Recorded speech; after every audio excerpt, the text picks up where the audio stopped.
Hello everyone, I'm Ali Plumb and I am delighted to be your host for today's Leading Actress panel as part of this year's BAFTA Film Sessions.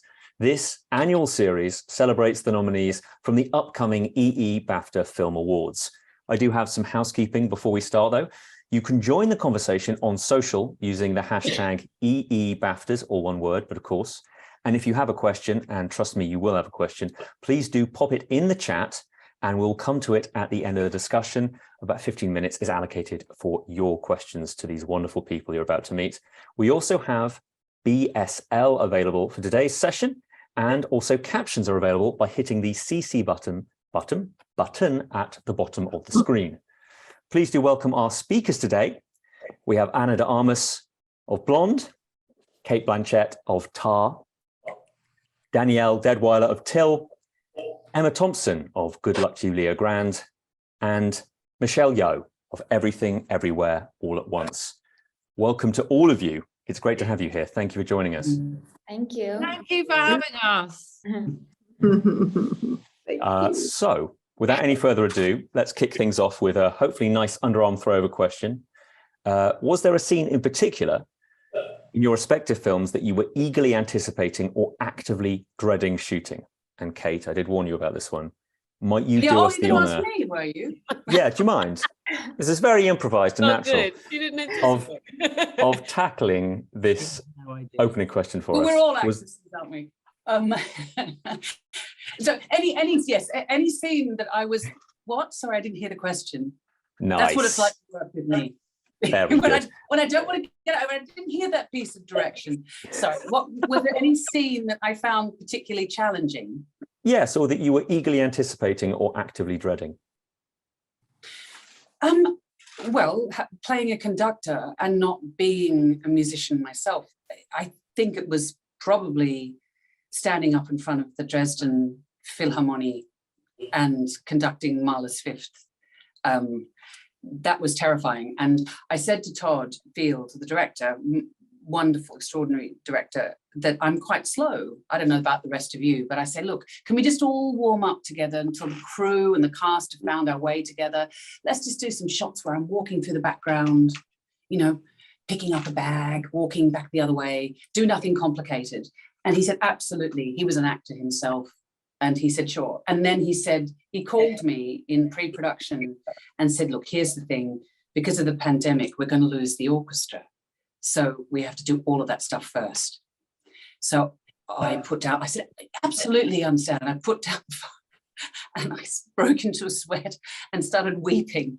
And then I just thought, well, it's sort of like first day of rehearsal. You know, when you go to the theatre or the first preview, I just thought, I just have to trust that I've done enough work and set sail. And in a way, the thing often I find that you dread the most, that you fear the most about filming, if you just run toward that fear and just see what happens, it was a gift in a way, because I realized the stakes for the character. I realized what it felt like to be at the epicenter of that sound.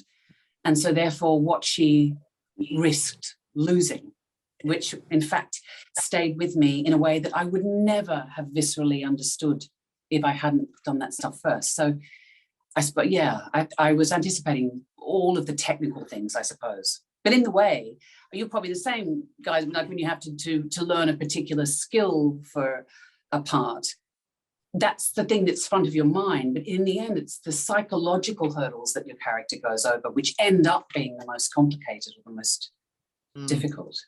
But it was so joyful, though. As intense as Tar is as a movie, there was so much laughter on set. So I couldn't have predicted that. Does that ring true to anybody else in the room?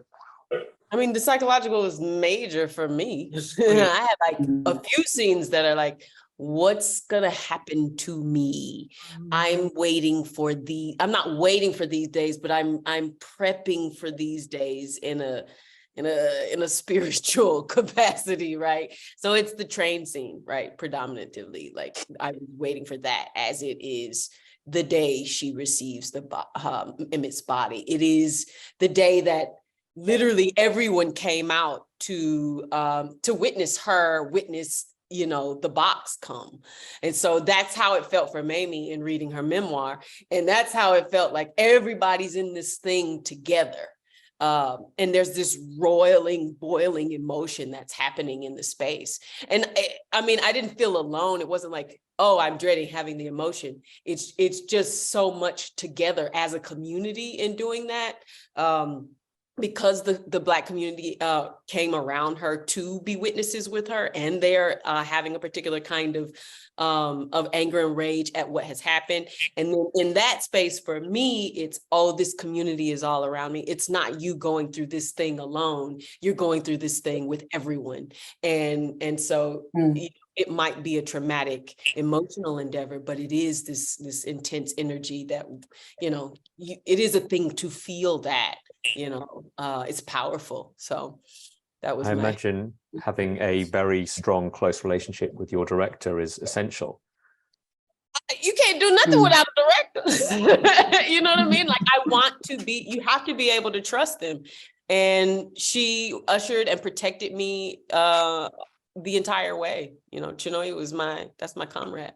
Yeah. Did you feel the same way, Emma? Yeah, I mean, obviously you were surrounded by a sort of vast number of people, and I was on my own when I had to take my clothes off. And what was interesting about that was, you know, we work in an industry where there are expectations about female bodies that are very often, and I know you just made a movie about it, so you'll speak to this and you will know about this, that are unsustainable and unrealistic, and I think often have the effect upon the audience of making them feel disappointed with themselves rather than accepting of themselves, you know. So us as actresses producing some kind of perfect looking thing is not necessarily a way of making our audiences feel comfortable. So I'm not comfortable looking at I'm not comfortable taking my clothes off even on my own.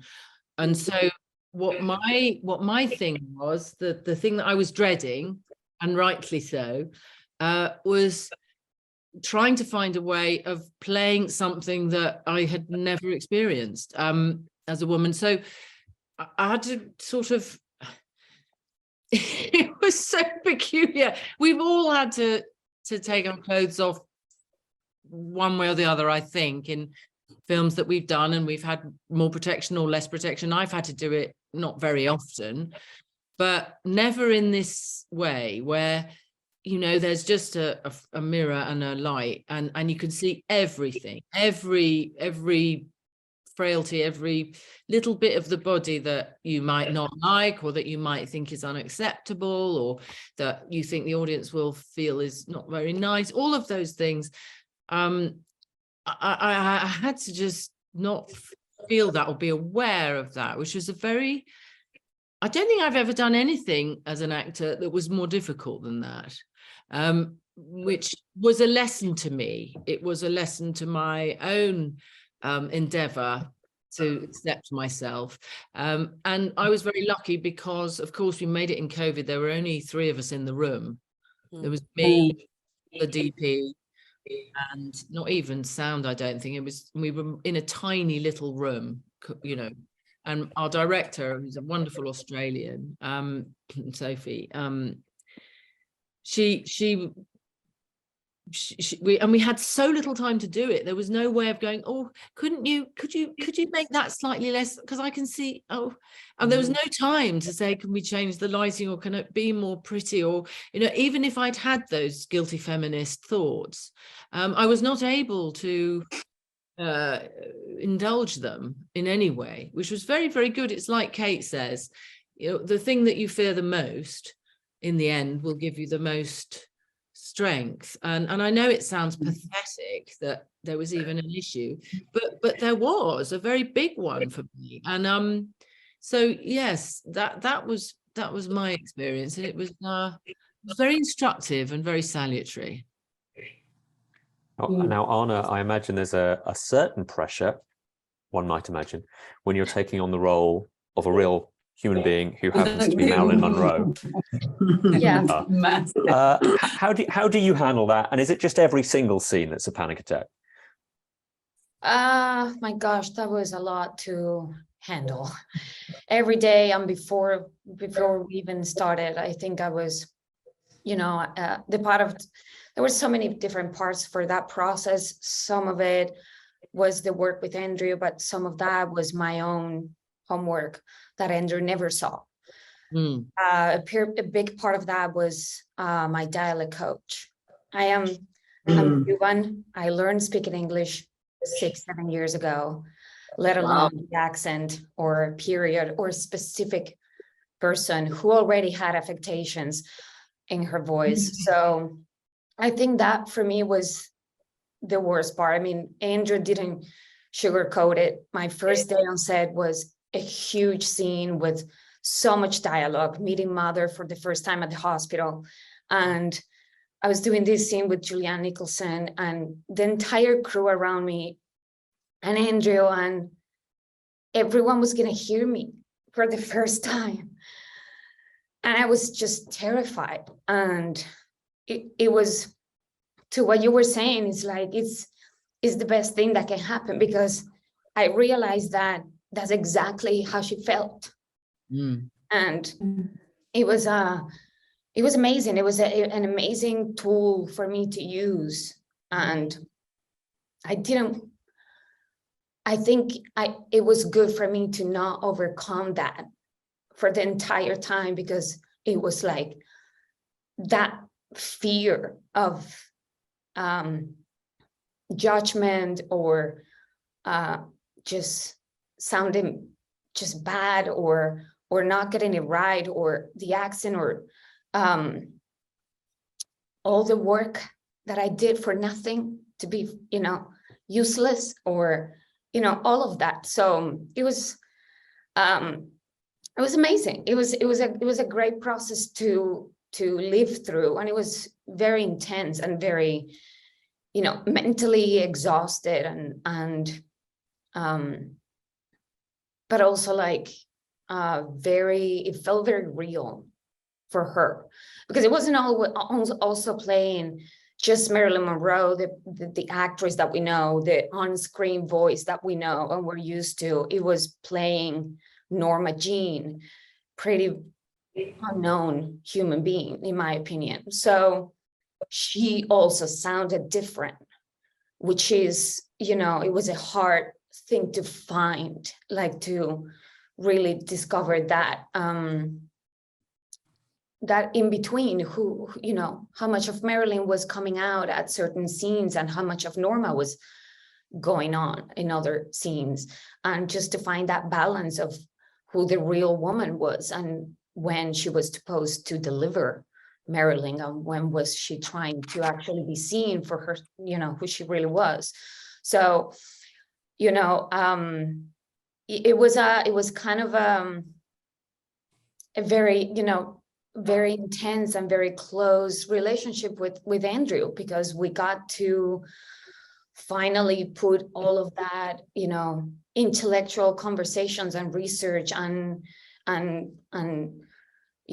everything that we've talked about and put together with, actually being on set and doing it, and him in a way accepting my Marilyn, or my Norma. And it was as difficult as it was every day. It was truly like, I don't think I've ever felt that connection or understanding or intimacy with any other director before. There was kind of like as restrictive as it could have looked or seen, because I had to play this real person or actress. It was also so freeing, because actually we were trying not to do that.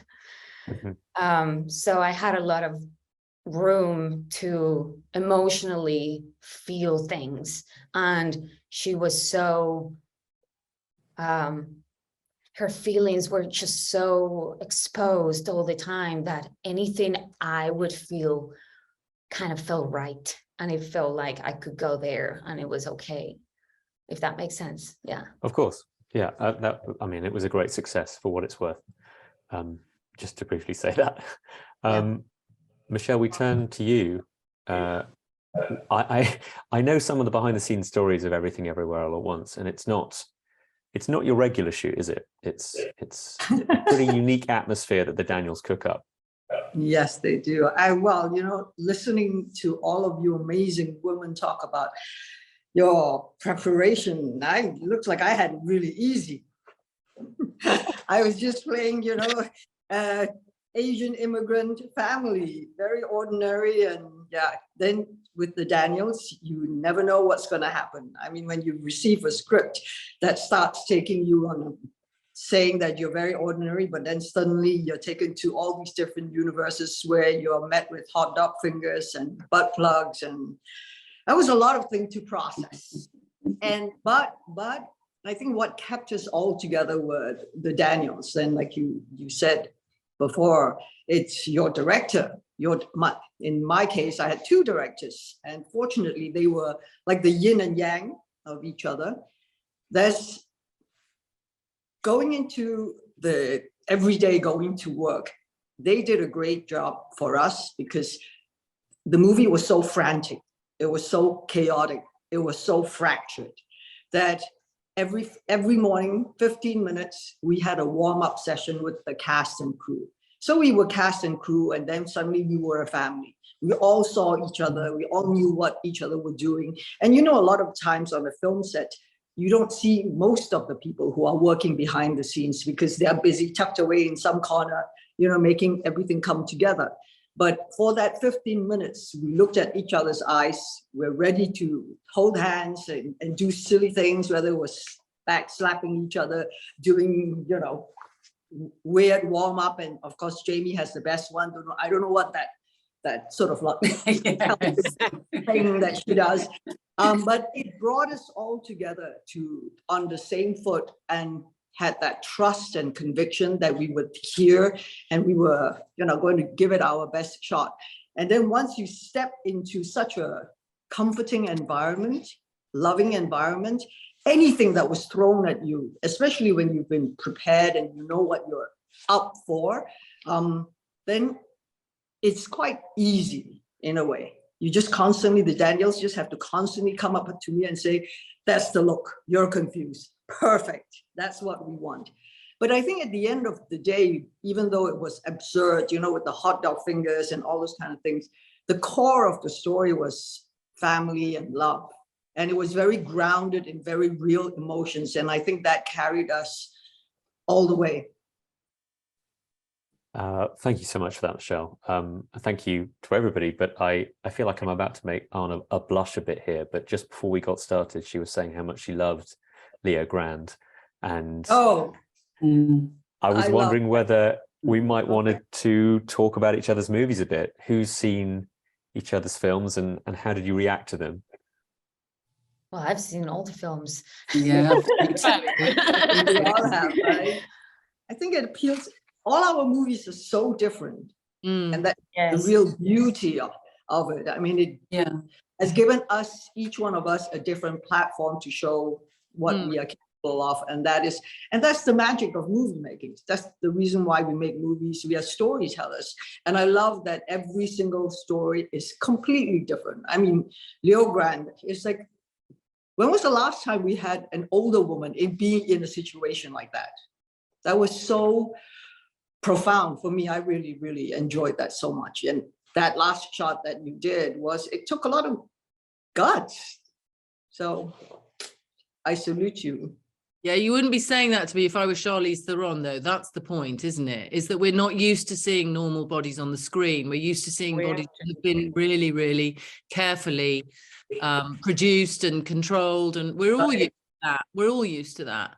And the reason people say that it's brave is because it's not a body that people are used to seeing on screen, because in our industry, you know, actresses have been forced since time immemorial to be a very particular way. And I'd love to know what everybody feels about that, because Anna, did you have an intimacy coordinator?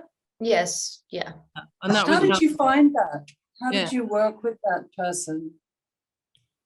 I mean, I think it was the second time I had one, and this one, of course, she, you know, the other occasion, and she would just come in and out like 1 or 2 days. This one was there every day, clearly.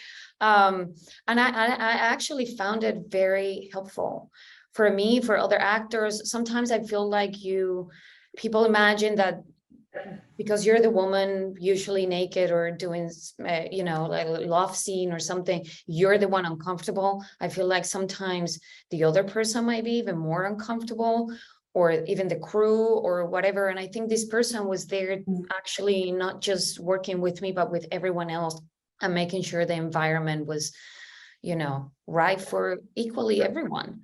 That the conversation was had. The conversation was just, yeah.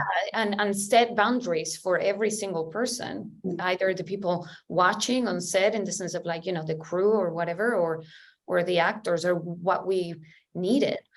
Padding, covering. I'm really interested though, Anna, to hear know. you say that, because I don't feel particularly protective about a bunch of blokes in shorts and t-shirts, fully clothed on set, who, you know, you might be taking your clothes in front of. I don't feel protective about them at all, actually. And if I may say, I also think that the only people I've heard talking about intimacy coordinators and saying they're not really necessary have been men.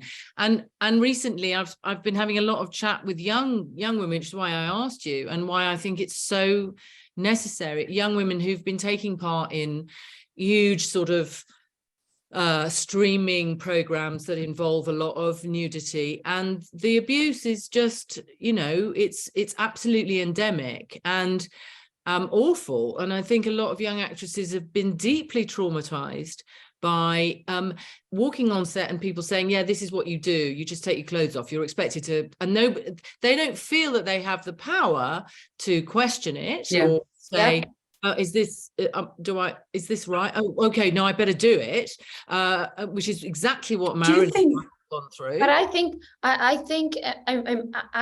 you know, before the intimacy coordinator figure entered the conversation and was mandatory, the protection and that thing that happens on set comes from the directors, and whether this person is there or not now, it's still the same thing. If the director or the producers are not the ones protecting the actors, this woman or whoever it is standing there is not doing anything. They don't have more power than the director of the film, and that's what I wonder. You know, I'm sorry to interrupt. I wonder partly whether if you have to do anything extreme, if you have to do a stunt, or you have to do a big emotional scene, as you had to do so many, Danielle. It was so nuanced, and you had to do it every day, every second of every day.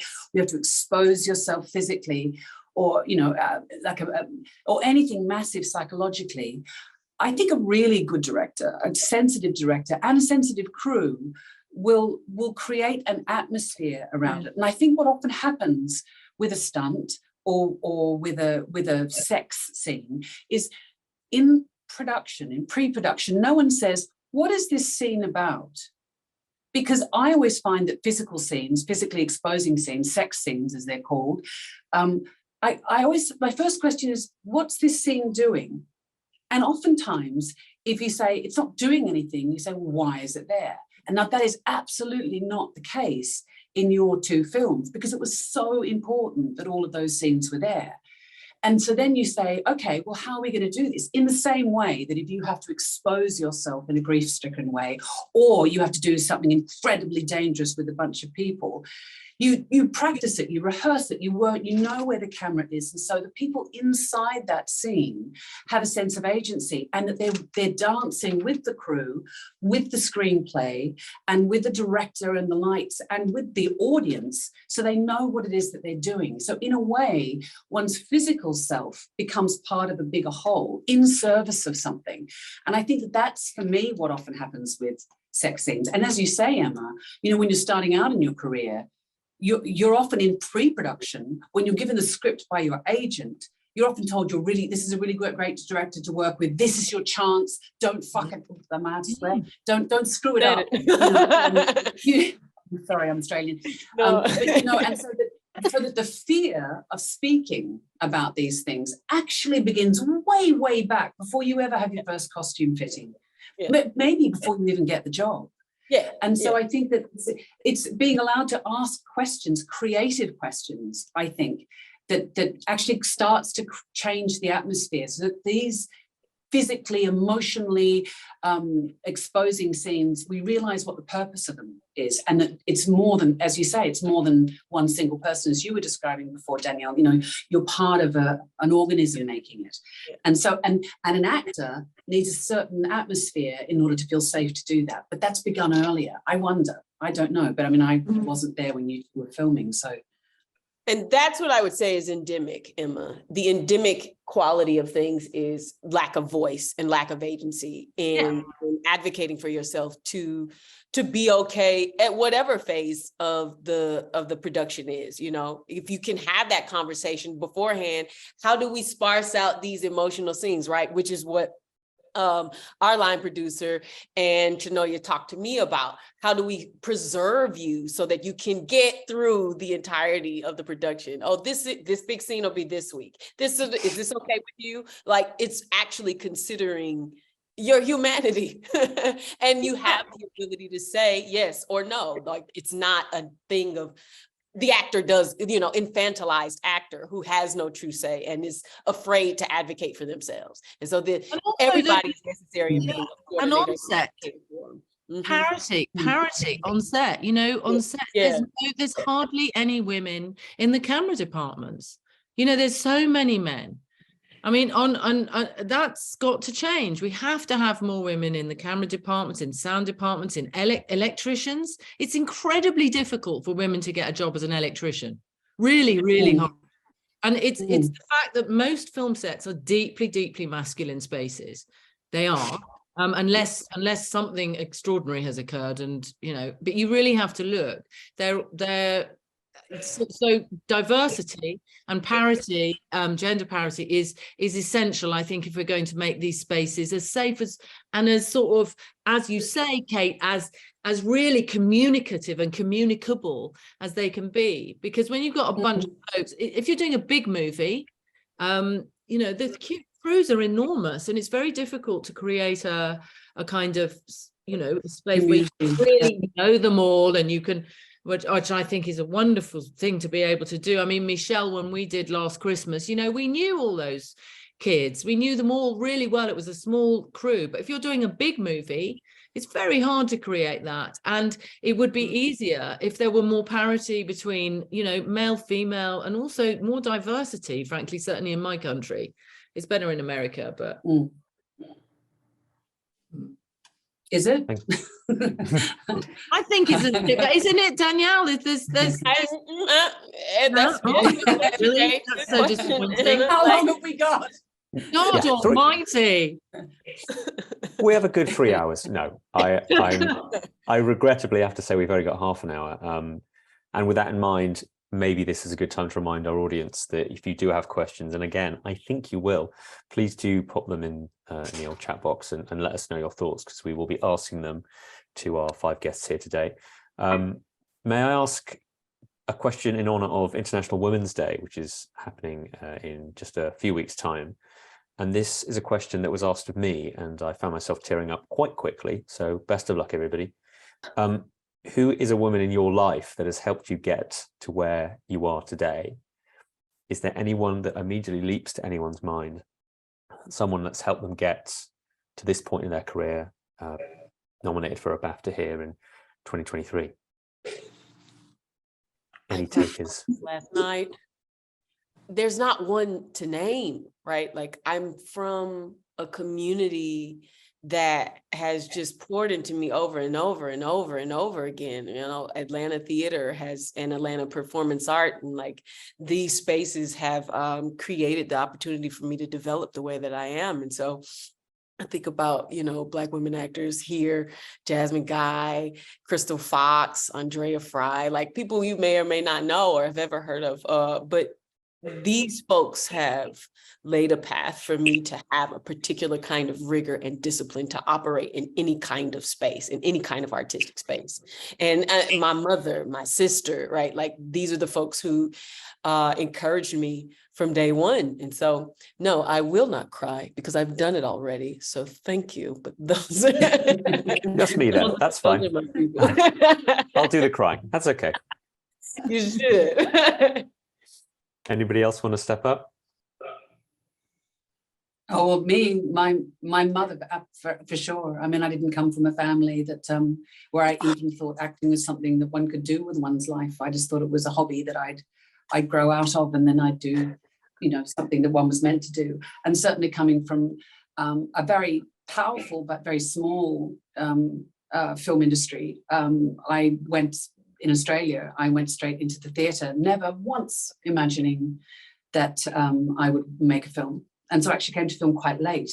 And so in a way, it was all of those women, incredible established actresses in the theatre that just taught me that you could be anything you want to be on stage. And it gave me an incredible sense of ensemble, an incredible sense of frame, I think, too, which then when I eventually did have a chance to make a film, and, you know, it's the Gillian Armstrongs and Jane Campions and Judy Davises, you know, for me, that were really influential, who had sort of what they call breakout careers when we in the colonies move to other English-speaking countries. Yeah, but it was also, you know, it was Liv Ullmann, I think, too, who had a massive impact on me. Nice. Okay, mine is definitely my mom. As a child, I never thought that one day I would be, you know, we used to go to the movies all the time.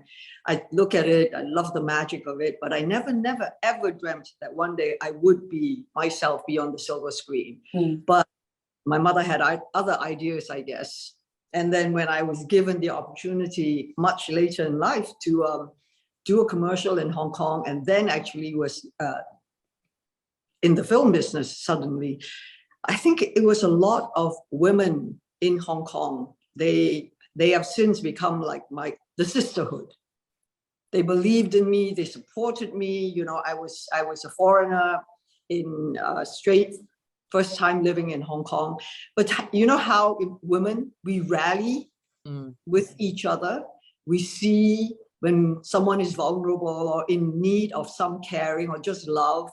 And I found a great sisterhood in Hong Kong, and we are still like this today. I'm going to tear up now. No, but I still, you know, I haven't seen them in 4 years because of the pandemic. But last year, when it was my 6 years birthday, we all got on a Zoom call and we were toasting and cheering. And it was just like exactly the way it was when I first arrived to Hong Kong 40 years ago. So I think these are the people that keep us, you know, where we are, feet grounded, earth, you know, steadfast, but at the same time, give you the courage to be bold and go out there and be weird and wonderful. So I thank them. Thank you, Michelle. Anna, Roima? Yeah, I was, well, I feel a little bit of the same as Michelle, because, you know, to me, being in Hollywood or in the industry doing the movies I'm making now was not even in the picture for me. It was not something that I could relate to. It wasn't my reality. It was a very clear separation growing up, what was live and what was movies. So starting with my parents and my mother letting me at 18 years old move to Spain, and, you know, I started a career there. You know, throughout all these years, I've been collecting friends that some of them, not all, not even the most, you know, most of them are even in they're not actors or in the business.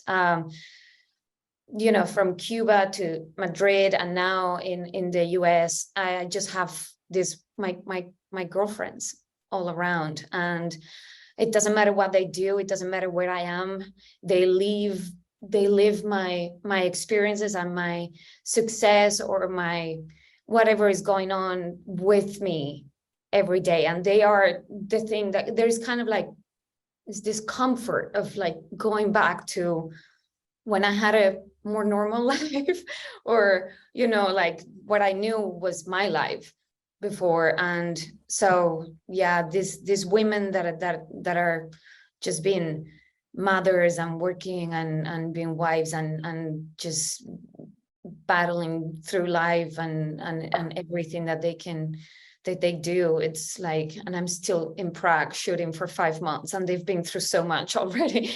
And, you know, it's just like they're my people. It's just more than one. I cannot do what I do without them. They ground me, and they give me the energy and everything. I want to celebrate what happens to me with them, you know. Thank you, Anna.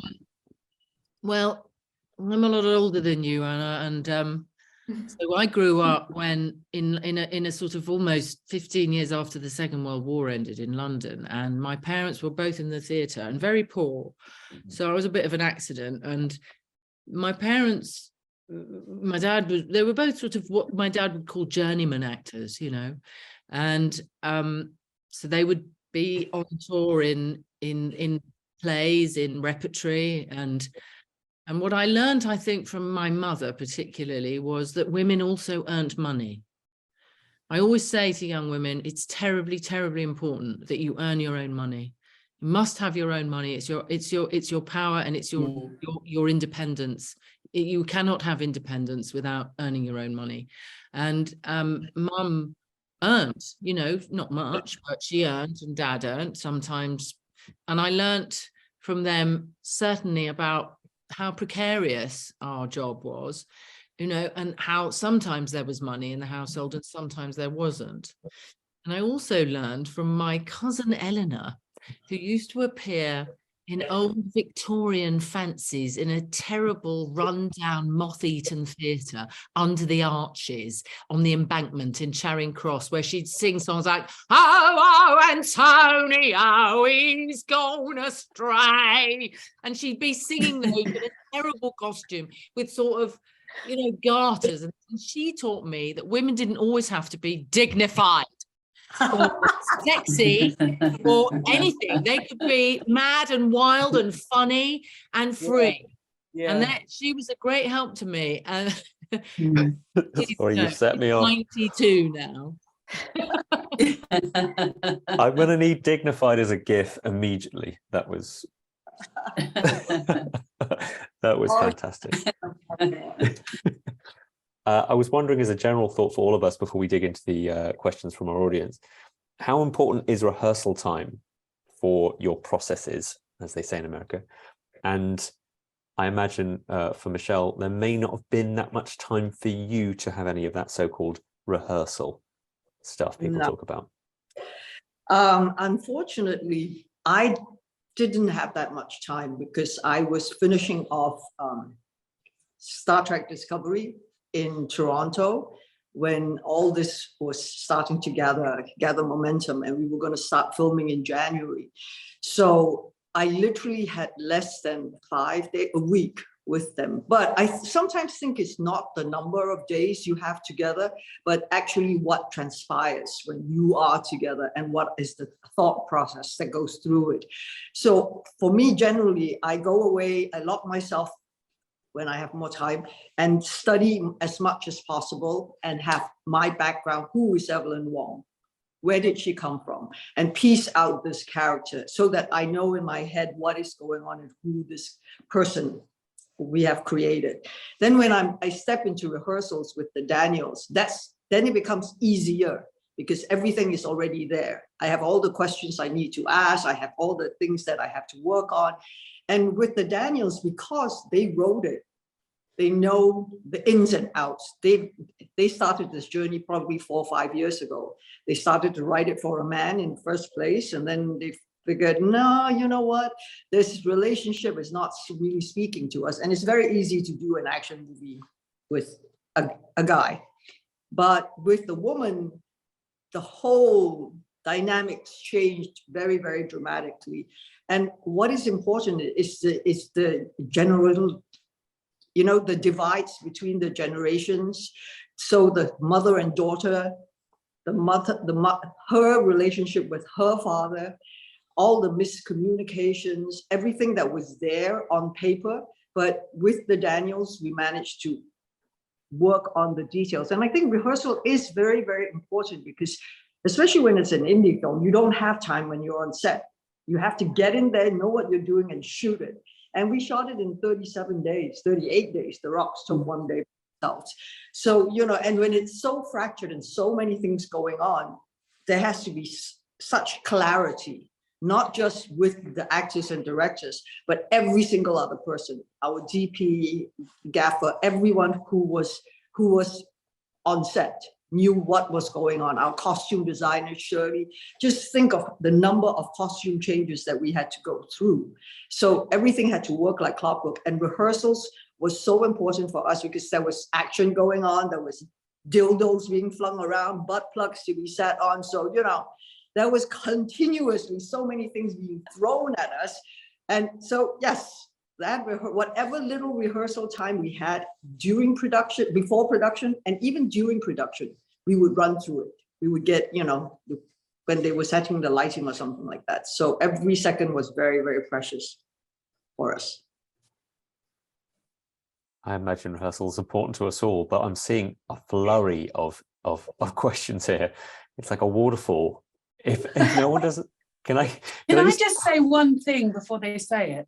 Just listening to you all talk and having seen the extraordinary work that you've done, I can't imagine anyone else having played each of the roles that you've played.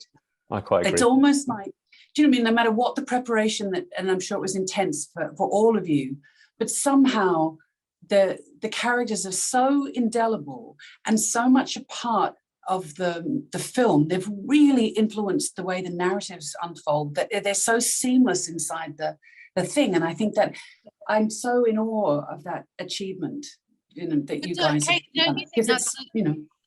But don't you think that's that slightly weird thing about movies and roles and books? Like, you meet the right person at the right moment. I'm not talking about romantic meets, but you read the right book at the right time, and you learn the right word, and then suddenly it's there.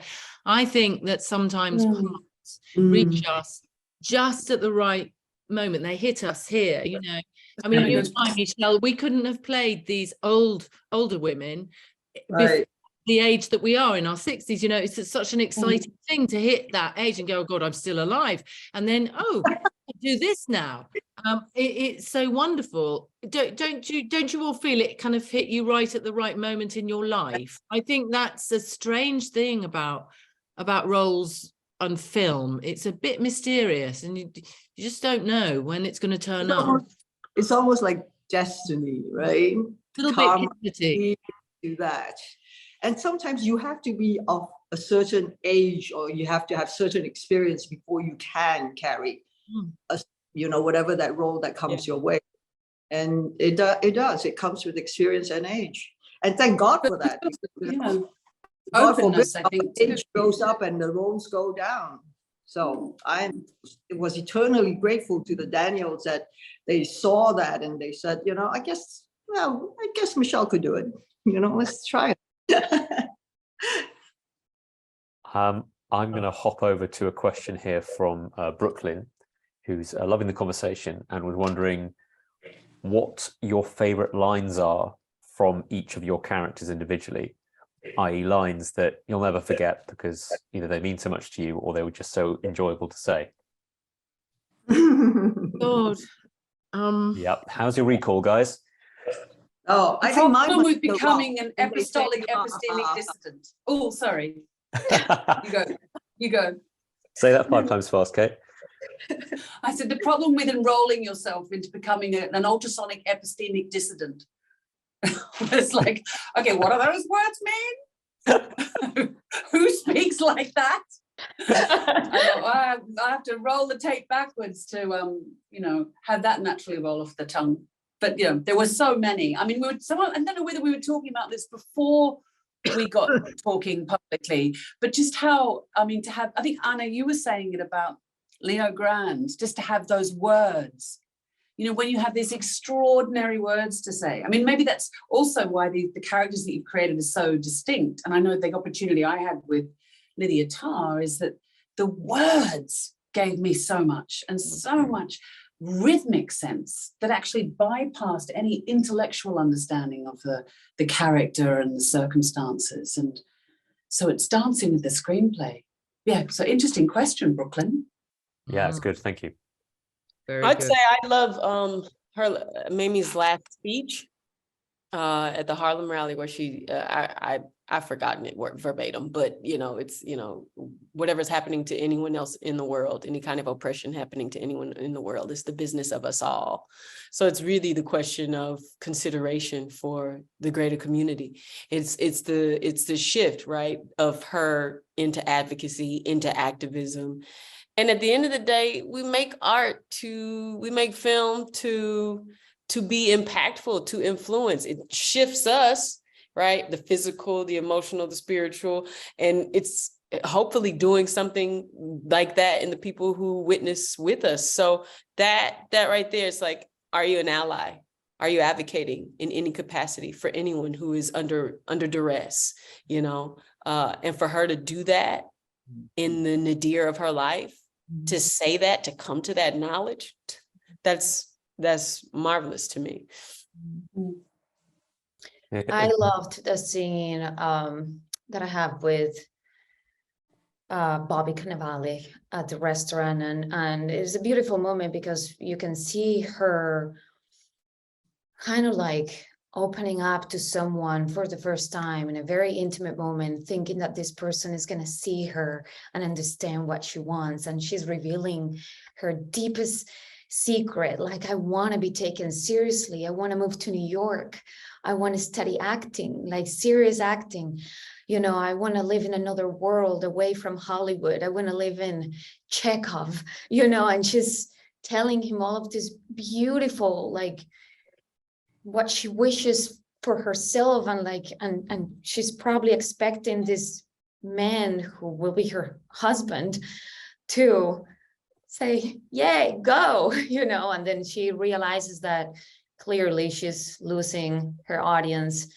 and then goes back to, I just want to marry and have babies. And it's just such a, you know, it's one of my favorite scenes in the movie, and I loved that all of that dialogue that I had there was very special. Is it me? Okay. It's, I think, I don't know. There was a lot to say. We had 19 days to shoot. We had 5 days rehearsal. So it was very swift and sharp thing. But what came into my mind when you asked that question, Ali, was her going, actually, could we just do it now and get it over with? It's her saying, I'm not very good at waiting for things to happen. So she's arranged this whole thing, and it's cost her a lot of money. I think she just could we just do it? Because then I don't have to deal with it anymore. I don't have to deal with the condition that I'm in, which is terrified and sweaty and frightened and not knowing what I'm going to do with my body. Could we just get it over with? Yeah, fun. That whole list, I would never forget that list ever in a million years, by the way. Oh yeah, the list, yeah. Yeah, I'd never forget. In 69, I don't know, is it still called that? I don't know. I love that one. Well, is it, Emma? I don't know. I don't bloody know. I don't know. I never asked anybody. I should have done it. I want to have a quick Google now, guys. You carry on. How about you, Michelle? Well, I think there was so many. It has to be that final scene Evelyn Wong has with her daughter. Right? They've gone through that entire journey where she's had glimpses of what if. Was she living in regret? You know, if she hadn't made this choice, she could have been a movie star. She could have been this action star. She could have been so many other things. But when finally push comes to shove, is in whatever universe, I will always want to be with you. Because she realizes that at the end of the day, the reason why she was so extraordinary was because she never gave up. She never gave up on her love, on her family. And I think that was the core of our movie. And most important, she was telling her daughter, you are enough. I see you. And you, whatever you think you are not, because the young generation looks at us and always think that we are always criticizing them, they're always telling them what to do, and then, you know, they haven't lived up to their expectations, blah, blah, blah, blah, blah, blah, blah. So in their mind, it's like, okay, fine, I'm such a mess, I'm not good, so let's agree not to be together. And that's the easy, hurtful path that we sometimes do with the people that we love the most. But finally, she was able to tell her daughter, it's like, whatever you are, you will always be enough. And in whatever universe, I will always find you. So for me, that was the most special. And having Stephanie Hsu there was... Oh, Stephanie, yeah, outrageously good. We have another brilliant question here. This is from Angela. Fascinating here. How active or passive are you in finding your next role? i.e., are you actively instigating or quasi-producing, inviting certain types of role to come towards you, or do you just kind of look at what comes in and sift? How are you guys tackling the next thing and how it comes to you? I think we do both, right? I think I've come to a certain age where you can just sit there and wait forever for the right role to come along. So you have to be more active and proactive as well in finding directors, especially writers, who are able to tell the story, have a script that you can actually work with. Unfortunately, that takes a lot of time, but you have to do both, I find. Agreed. I totally agree, Michelle. Like oh, this is good because it takes so much time to develop, right? It takes so much time to put it with a director, to put it with to get with a writer, to get with, you know, the right folks to say this should come to fruition. Then that's the beauty of the team. And they say, oh, these are the things that are attractive to you. Maybe let me filter. Here you go. You might like this. But it's also putting out there in the world that, oh, I'm digging some weirdness. I'm digging some darkness. I'm digging some action, you know what I mean? Like just to attract by stating the truth of what's appealing to you so that it can find its way through your filter. Yeah, I think it depends of everything. I think sometimes some things happen very unexpectedly, like something like Blonde. I was not looking for that. I never thought that was going to come my way. And you find yourself in that situation and you recognize the challenge and the danger of doing something like that. But it's also a beautiful gift and you go with it. And then I think, you know, the industry also pushes you or expects you to do certain things that you start somehow getting offers of the same kind of job and you feel just repeating yourself. And in my case, I'm just trying to always not always push myself to do something I haven't done. I don't want to go to work or show up in an automatic pilot. I want to love what I do every day. And I want to switch it up. I also don't want to always do action or don't want to always do super, you know, dramatic things. Or I wanted the whole point of doing this job for me is to do different things, to have fun with it, to work with different people and different directors and see how well I do on this or the other genre, or, you know, and I also want to go against what people think I should be doing. I refuse to do that. And there is also a very physical aspect of it. I've been doing a few, you know, action films in a row. My body is not happy about that, you know, and it's time for me to stop, and I have to understand that and take a break and then find something else that it fills me up with a different kind of character. And I don't know, I feel like it's a very based I don't know, very moody kind of thing or very intellectual thing sometimes too. But don't we all have practicalities as well? I mean, I certainly do, because I've got a So I can't, you know, go abroad to film for a long time at the moment. She's too old, and my daughter's still young and needs me. So maybe Kate, you're the same. You know, it's sometimes real practicalities. And I don't know about you guys, but I still have to earn money. So yes, ma'am. That's like super important to include in the conversation. You know, sometimes a great role comes along, like GRANDE, not a lot of money, and it's you know, it's super cool, and the dialogue is great, and I'm really interested, but it didn't pay very much. So then you think, well, am I lucky enough? I was lucky enough, but what I'll say to my agents, is there anything interesting that's also well paid? You asked that question, Emma. I'm sorry doing that. It's like practicalities. Or is there any way I can earn a lot of money doing something kind of a bit dodge, and so that I can do this thing that's not going to pay any money at all, or so that I can afford to write, you know, because I'm not going to be paid to write necessarily. Sometimes, you know, so I also think it's fun to think about those practicalities as well. I love that. We have to earn, we have to look after our families, or, you know, and for women particularly, this is a big old number. Anyway, it's for me. Yeah.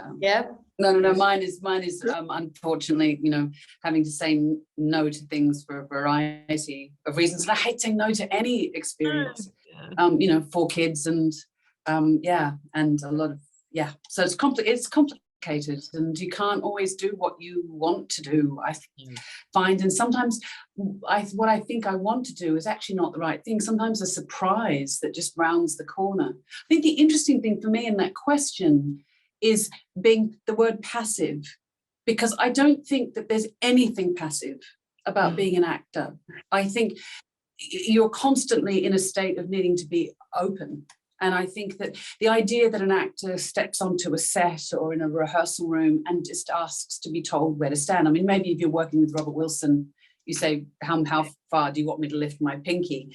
But, you know, you have to be available to be directed, absolutely. And there's certain people that you listen to. I'm sure you all have them. Like, you know, I can count on one hand the people whose advice I seek about really pivotal or big decisions, and usually it's my children and my husband, you know, and but you say, you know, but I don't cast the net widely. You have to trust your instincts. But then once you're there, I mean, just you're very active. You're very active in creating a mood on set, and what the impact that your character has on other characters, and, you know, building an atmosphere.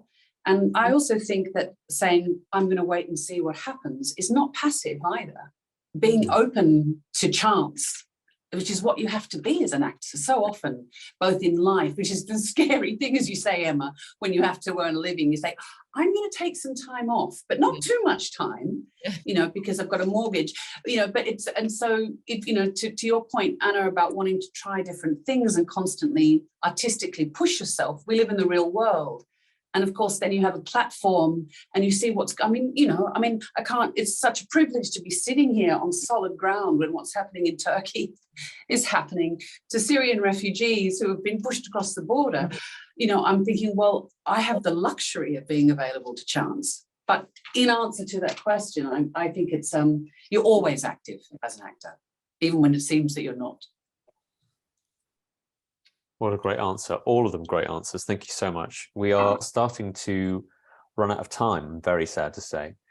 But let me wrap things up by saying thank you again so much to all of our speakers here. Congratulations again on your nominations. And of course, congratulations to Viola Davis, who sadly couldn't make it here with us today, but does send her regards. We've now come to the end. I know, right? No big deal. Cheeky little EGOT. Yeah, I'm sure mine's on its way. We've now come to the end of our annual BAFTA film sessions. So thank you if you've joined us for the other events as part of them. And don't forget to tune in on Sunday, the 19th of February at 7 p.m. on BBC One and BBC iPlayer for the EE BAFTA Film Awards. I suspect the people I'm talking to immediately in front of me might not want to, because they'll be there, and it would be a bit weird to have their phones out. So thank you again. Have a great rest of your day, and best of luck, one and all. Thank you. Thank you. Bye-bye. Lot. Thank Thank you, ladies. See y'all See you- May you see all next get your week. EGOTs. Oh, God.